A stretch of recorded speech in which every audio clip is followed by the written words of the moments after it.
All right, hey guys, so welcome to our Pearl Harbor lesson. And so I want to kind of talk to you guys about the history of Pearl Harbor and, what happened with that stuff. The big question with Pearl Harbor is like how we went from a peaceful isolation, not involved in World War II, doing our own thing, beautiful Hawaii, Sunday morning, everyone's kind of chilling out, to this war, right? Just total, absolute war. It surprised us, just like, think about it. When the Navy sailors that were actually being bombed that morning, when they looked up in the sky, they didn't even understand who was attacking them. It wasn't like they expected it. It really, I think they kind of figured out it was Japan, but besides that, they had no real idea of why Japan would do that. Where is Japan located? Well, Japan's located in the Pacific, right in the ocean. It's archipelago, right off of China. Japan was very into imperialism, right? Before they attacked us, they invaded in 1931. They invaded China, they invaded Korea, they invaded Indonesia, right? They were looking for places to take natural resources,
As an archipelago, Japan was not able to really get the natural resources from Japan that they needed to create a modern industrialized military like Germany, like Europe, like America. And they were the one Asian country that really wanted to modernize, and they needed natural resources to do so. And so they hopped right across to Korea. They invaded Korea, they invaded China. World War II for the Asian theater, the Pacific theater, started in 1931. And the things that the Japanese did to the Chinese were horrific. Unfortunately, we're not going to get into too much detail in this class, which is a shame, but it's as bad as like what the Germans did in Europe and things like that. And it's not a good situation. And so Japan knew right from the start that they were their time was numbered, right? They knew that if they were going to keep imperializing islands in the Pacific, that they were going to bump up to the United States, because we are the only major power that besides Russia, but Russia wasn't that major back then, that borders on the Pacific Ocean, with California and Alaska and things like that. And so Japan knew right from the start that they probably, as they expanded out, they probably were going to get into a conflict with the United States. And so with that knowledge, they kind of said, you know what? If we know we're going to get into a fight with America, why not get into a fight on our terms? Throw the first punch. because we know it's going to happen. So why are we going to wait for some incident where then America attacks us and we have to defend ourselves? And so that was the reason why Japan kind of went into Pearl Harbor planning 6 months in ahead, knowing they were going to attack Pearl Harbor, investigating it, researching it, having spies in Hawaii, finding out where our Pacific Fleet was being held, and they figured if they could shock us, they could definitely completely dismantle the United States' ability to fight in the Pacific Ocean. At that time, we had our entire Pacific Navy fleet in Pearl Harbor, the Hawaiian Navy base, and the Japanese knew this. But the Japanese also knew that we felt pretty safe being at Pearl Harbor, because see, the thing is,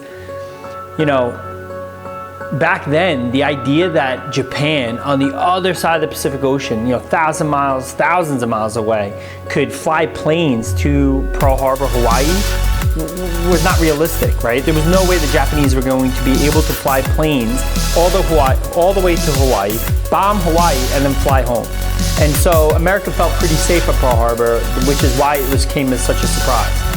What the Japanese did to kind of surprise us and revolutionize Navy warfare from that point forward is, for 6 months, they planned on putting their planes onto boats. And they trained their pilots for 6 months how to take off from a boat and how to land back on a boat. And so what they did is they sailed at nighttime secretly half of their Navy to about 300 miles off the coast of Hawaii. And then what they did is they launched their planes from the boats. It's like 320 planes, something crazy, right? And at like 7 a.m. in the morning, they started to bomb Pearl Harbor. And they came in 2 waves, right? The first wave was to take out the airfields and things like that. And the second wave was to actually hit the base Pearl Harbor itself and start knocking out the Navy ships. The Japanese pilots actually had photographs of the US Navy ships that spies had taken. And so each different pilot kind of had different targeted Navy ships that it was their job to take down those ships. They had bombs that they would drop on the deck. They had torpedoes. It was crazy. The entire battle probably lasted around 2 hours. And at the end, America was now woken up. It was a big slap in the face for us.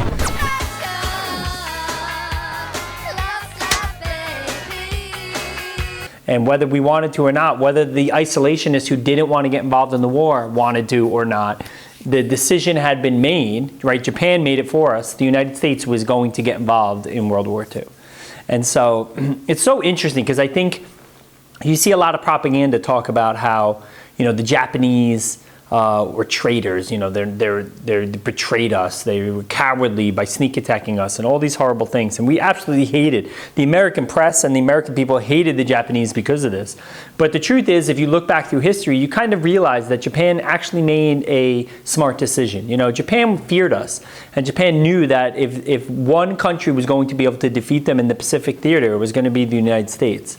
And so they did what they thought was necessary, planned ahead, figured out a way that they could knock us out in one strike, and they executed it. And they totally betrayed us. I mean, literally, I think that week in Washington, D.C., the Japanese ambassador, was making offers of peace with the United States and talking peace with us while they had been planning for 6 months to attack Pearl Harbor. I mean, it was awful. And at that point, think about it. When they're talking peace with us in Washington, D.C., they already were sneaking half their Navy, at nighttime, North Pacific to about 300 miles off Hawaii. So they're already setting the stage to actually invade. Super sad, messed up stuff. But again, they did what they had to. Unfortunately for the Japanese, it didn't work, right? It didn't work for one major reason.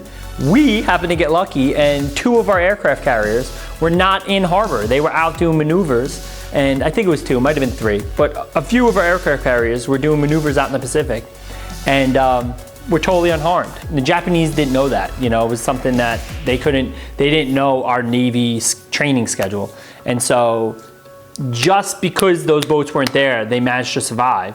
And then what ended up happening is Japan did a total success on Pearl Harbor itself, but because we had ships out training, we still had a Navy presence in the Pacific, which is what the Japanese wanted to get rid of, and we were set up. But don't be fooled. One thing they don't teach you in history class, and one thing they don't really talk about in the movies and History Channel, is that after Pearl Harbor, December 7th, we declared war like the next day, right?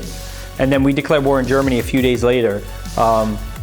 It wasn't until, that's December, right? So January, February, March, April, May. It wasn't until this spring where we actually were able to start fighting actively against the Japanese in the Pacific. It took us a good 4 to 6 months to really get engaged, draft soldiers, get our Navy ships there. You know, we had to get them through the Panama Canal from the Atlantic to reinforce the damage that was done at Pearl Harbor, to kind of set up the situation and to realize what was happening at Pearl Harbor at the time. So some pretty crazy stuff. This is the first lesson on Pearl Harbor. It's really the moment that we entered the war, and as you know, FDR says, it was a day that will always be remembered in infamy, meaning we'll always remember it, but not for a good reason. And much like September 11th, Pearl Harbor has become a major point in our history as a country.